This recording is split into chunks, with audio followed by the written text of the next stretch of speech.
At Ada 4, my name is Christopher, and I am finally speaking without fear of sounding ungrateful. When you reach this age, you stop worrying about how your truth will land.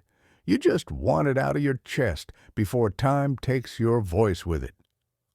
I used to believe I was surrounded by love, real love, family love, the kind people say stays no matter what. Now I know better. I am 84 years old, sitting alone in a house that once felt alive, not because it was big, but because people kept coming. Today, the walls don't echo with laughter, they echo with memory. My wife's name was Alice.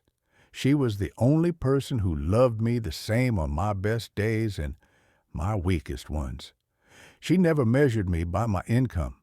She measured me by my presence. We had 2 children, my daughter Belle and my son Franklin. And my mother, her name was Hallie. If I tell this story honestly, I have to start with money, because that is where the illusion began. In my 30s, I built a business, nothing flashy, just stable, reliable, enough to keep growing. As the money grew, so did my circle. Relatives I hadn't heard from in years suddenly remembered my name. Cousins showed up with smiles. Uncles praised my hard work. Aunts spoke proudly of me in gatherings. I became the man people pointed at and said, "Go ask Christopher." And I liked that. I paid school fees. I helped start small businesses. I covered medical bills. I never announced it, but everyone knew. When you give quietly, people notice loudly. Family dinners were full. Phones rang often. People cared about my health, my mood, my plans. I thought this was love. Alice used to sit beside me during these gatherings, calm and observant. She didn't interrupt. She didn't accuse. Once, when everyone had left, she said, "Christopher, you are generous, but generosity can hide the truth." I laughed. I told her she worried too much. My mother, Hallie, lived with us for many years. She had little, but her prayers were endless. She believed my success was a blessing.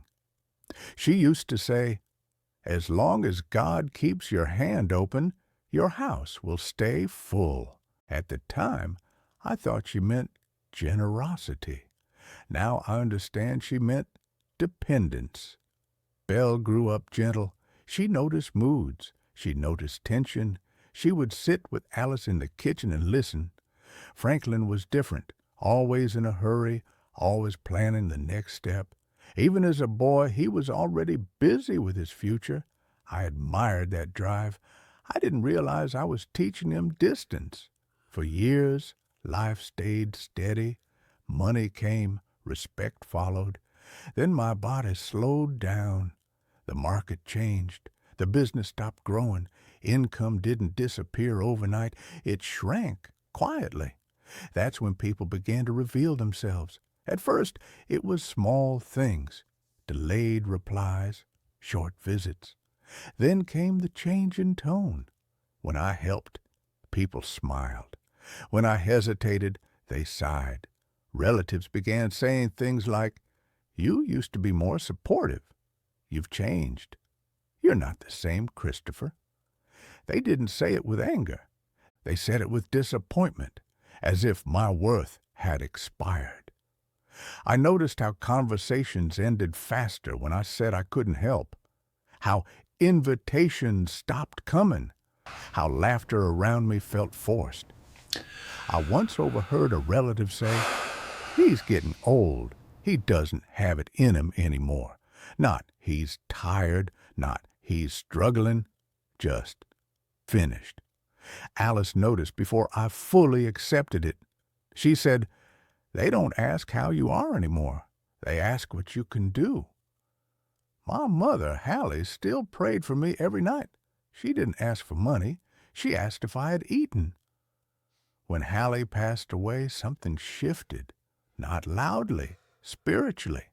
The house lost its protection. People came to the funeral. They cried. They praised her faith, then they left.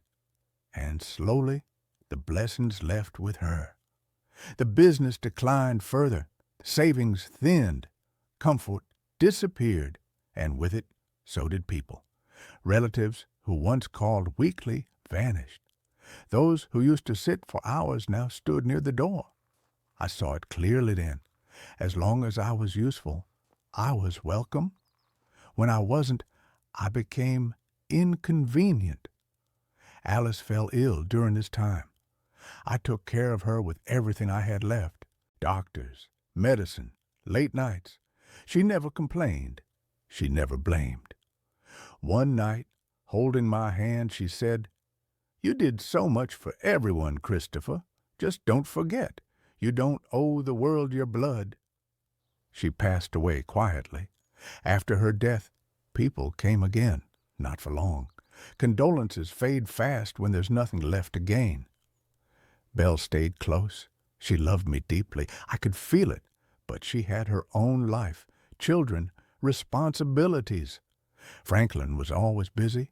Calls were short, visits rare, not cruel, just distant. And here I was, an old man who once carried everyone, now barely noticed. I realized something painful. Love that depends on money is not love. It is a transaction. When money ends, the transaction ends. I had mistaken need for affection, dependence for loyalty. I am Christopher. I am 84 years old, and I finally understand. Not in theory, not in books. I understand it in my bones, in the trembling of my hands, in the silence that fills my house each morning when I wake up alone. All those years I thought love would stay, that family, friends, relatives, they would remain because of our connection, our history. I was wrong, so terribly wrong.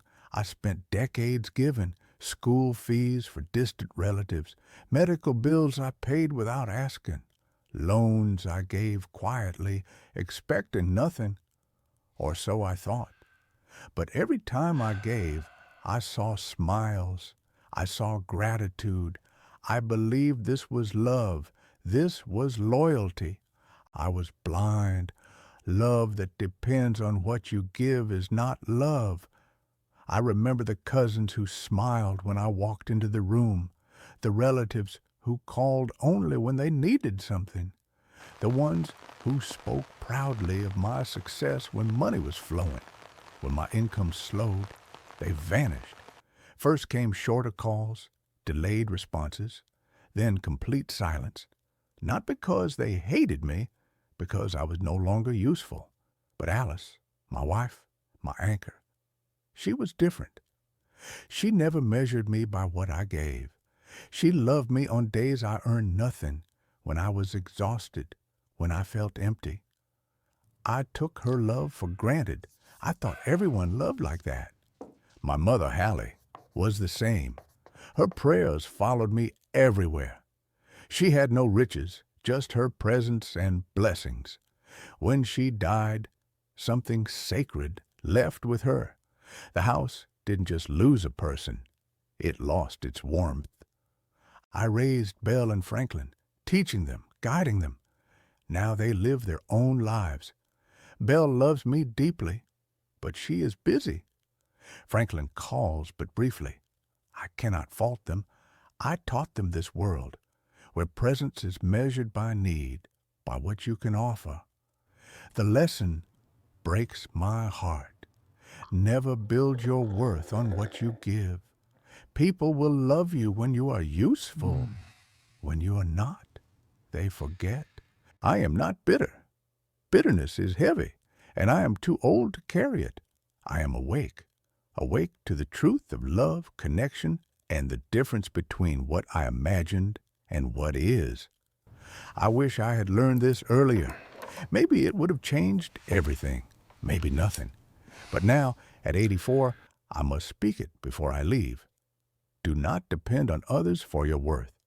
Do not mistake utility for love. Do not believe giving will secure permanence. and do not wait until the end to see clearly, because clarity is always heavier when it comes late. I sit alone now in this house that once breathed with life. The walls echo with memory, and memory is enough. It teaches me what I failed to see when I was young, busy, giving. I am not bitter. I am awake. And in this awakening, even at 84, there is peace.